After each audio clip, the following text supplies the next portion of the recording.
Kwanza sikutarajia kupoteza. Tutarajia mechi itakuwa nzuri. Tumefanya makosa yametuadhibu. Na sisi tumecreate nafasi za kutosha kama 3-4 tunashinda kuziconvert. Kwa hiyo nilitarajia kwamba tunaweza tukafanya kosa tukafunga. Tumetokea tukafunga.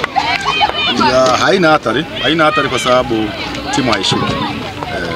Haishuki isipokuwa kuna kitu najifunza kuelekea kwenye msimu ujao.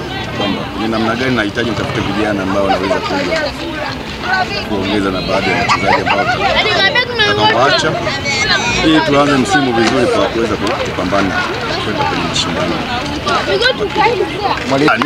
Nilijua kwa sababu haina system of play ambayo mimi nafundisha na wanajua, na unaona nikijaribu kutengeneza njia ambao wanajua kwamba nitapita wapi. Kwa hiyo walikuwa naweza kublock. Anyway, nawapongeza wamepata matokeo na furahi kwa sababu wote ni vijana wangu. Msimu ujao ni kuhakikishia kwa 95% nitakuja kivingine kwa sababu mpaka sasa hizi nina vijana 1% kubwa kutoka nje ambao watakuja kuleta challenge na vijana humu ndani. Nitakuja kuendelea kufanya scout. Nadhani nitakuja kivingine. Nitakuja kiushindani zaidi. Na ni gumu kulizungumzia kwa sababu ni viongozi kwa viongozi waliongea, mimi kabaki naambiwa kwamba mechi itachezwa Kirumba. Kama mimi kama mwalimu na sehemu wote tunaanza kucheza. Kwanza nashukuru tumemaliza mchezo salama na tumebakisha mchezo mmoja, lakini muhimu ulikuwa ni kuendelea kuongeza pointi na kuchukua nafasi ambazo za juu zaidi. Kwa hiyo tunashukuru tumeongeza pointi, tunachukua nafasi ya 5 kwa sasa.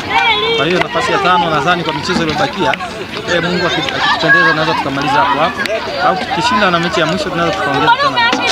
Kwa hiyo nashukuru kwanza tulikuwa tunapambania hiyo nafasi. Kwa tunahitaji tumalize kama nafasi 5 za juu.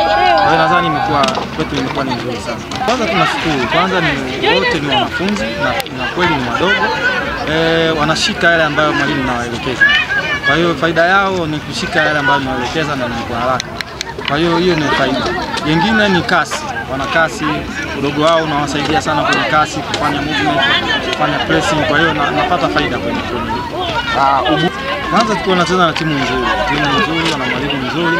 Kwa hiyo na mwalimu pia ukiacha na uzuri pia anaijua timu vizuri. Kwa hiyo na kumbuke mwalimu aliacha timu katika mechi 5 za mwanzo. Kwa hiyo ni mwalimu alikuwa anaelewa timu vizuri. Kwa hiyo alikuwa na timu nzuri, mwalimu anaelewa timu vizuri na wanachezaji wazuri. Kwa hiyo ilikuwa ni mechi ngumu kwa sisi. Tumebakisha mechi moja tarehe 20 tunaenda kumaliza Dar es Salaam. Malengo yametimia. Na tunawaambia timu mwakani itakuwa nzuri zaidi ya hivi kwa sababu tunaona mapungufu yako wapi na wapi tuongezee. Kwa hiyo tunaamini kila kitu kitaenda vizuri.